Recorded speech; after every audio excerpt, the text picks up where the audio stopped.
ગોપાલ ઇટાલિયા ઉપર ખુલ્લેઆમ જોડું ફેંકનાર ભાઈ શું બોલી ગયા? કંઈક ને કંઈક મિત્રો વાત કીધો બદલો લઈ લીધો છે. 2017 ની અંદર ગોપાલ ઇટાલિયાએ જોડું માર્યું હતું તો ગઈકાલે જામનગરની સભાની અંદર સાલુ મિત્રો સભાની અંદર ગોપાલભાઈ ઇટાલિયા ભાષણ કરી રહ્યા હતા ને અને ખુલ્લેઆમ જોડું પડે છે ગોપાલભાઈ ઇટાલિયાને. તો ક્યાંક ને ક્યાંક મિત્રો વાત કીધો રાજકારણની અંદર અત્યારે તો ભાઈ જોડા ઉપર જોડા થઈ રહ્યા છે ને ભાઈ બદલા ઉપર બદલા થઈ રહ્યા છે. ક્યાંક ને ક્યાંક શું મળતી માહિતી મુજબ જાણકારી મળી રહી છે, પ્રોપર જાણકારી બતાવવા જઈ રહ્યો છું. નમસ્કાર મિત્રો, ફરીવાર એક નવા ઇન્ટરેસ્ટિંગ વિડિયો સાથે તમારા બધા લોકોનું સ્વાગત છે. ફેસબુકમાં જોતા હોય તો જલ્દી ભાઈઓ ફોલો કરી નાખો અને યુટ્યુબમાં જોતા હોય તો જલ્દી સબસ્ક્રાઇબ કરી નાખો. હાલ તમે બધા લોકો ક્યાંક ને ક્યાંક જાણો છો કે ગઈકાલે મોડી રાત્રે બબાલ થઈ, ત્યાં બબાલની અંદર જામનગરની અંદર સભાની અંદર ગોપાલભાઈ ઇટાલિયા ભાષણ કરતા હતા. ત્યારબાદ ખુલ્લી આમ મિત્રો વાત કીધું એક ભાઈ આવી જાય છે. આ ભાઈ કોંગ્રેસના આદમી હતા એવી જાણકારી મળી રહી છે, પરંતુ ક્યાંક ને ક્યાંક ખુલ્લી આમ જોડું મારે છે. તે ભાઈને પૂછવામાં આવ્યું શા માટે ગોપાલ ઇટાલિયા ઉપર જોડું ફેંક્યું, તો ક્યાંક ને ક્યાંક તે ભાઈએ ખુલ્લેઆમ કહ્યું કે આ મેં બદલો લીધો છે. 2017 ની અંદર ગોપાલ ઇટાલિયાએ માર્યો હતો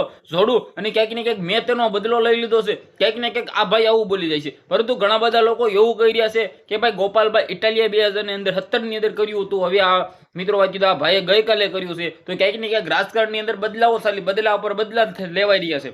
તો ભાઈ રાજકારણની અંદર ક્યાંક ને ક્યાંક ઘણા બધા લોકો મેદાનની અંદર છે દારૂ બંધ કરાવો, ઘણા બધા લોકો મિત્રો આપણે વાત કીધું બદલાવો લઈ રહ્યા છે.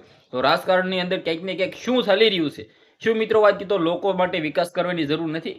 ક્યાંક ને ક્યાંક રાજકારણની અંદર ભાઈ આવું ચાલવા માંડ્યું છે. તો ક્યાંક ને ક્યાંક લોકો તો વિચારશે ને કે એ ભાઈ એમએલએ શું કામ બનાવવામાં આવે છે, નેતાઓ શા માટે બનાવી નાખવામાં આવશે? શું મોરે દેવા માટે, બદલાવો લેવા માટે, કે ક્યાંક ને ક્યાંક દારૂ બંધ કરાવો પોલીસનું કામ છે અને ક્યાંક ને ક્યાંક આ બદલાવો લેવું એ બુટલેગરનું કામ છે, અથવા જે ગેંગસ્ટર હોય ત્યાં ભાઈ બદલાવ પર બદલા લેતા હોય ને ક્યાંક ને ક્યાંક કરતા હોય. પરંતુ રાજકારણની અંદર તો આપણે લોકોના કામ કરવા જોઈએ. આવું ઘણા બધા લોકો કહી રહ્યા છે. ભાઈ હું નથી કહી રહ્યો, મેં મારા વિડીયોની અંદર કમેન્ટ વાંચી, તેની અંદર ખુલ્લેઆમ કોમેન્ટો આવી છે. બાકી આપણે કોઈને સપોર્ટ કરતા નથી, આપણે કોઈ પાર્ટીને સપોર્ટ કરતા નથી, આપણે કોઈ નેતાને સપોર્ટ કરતા નથી. જે વ્યક્તિ સારું કામ કરતો છે આપણે તેને સપોર્ટ કરીએ છીએ. મારી વાત તમે સહમત હોય તો એક સારી એવી કમેન્ટ કરો, વિડીયોને શેર કરો, ફોલો કરો.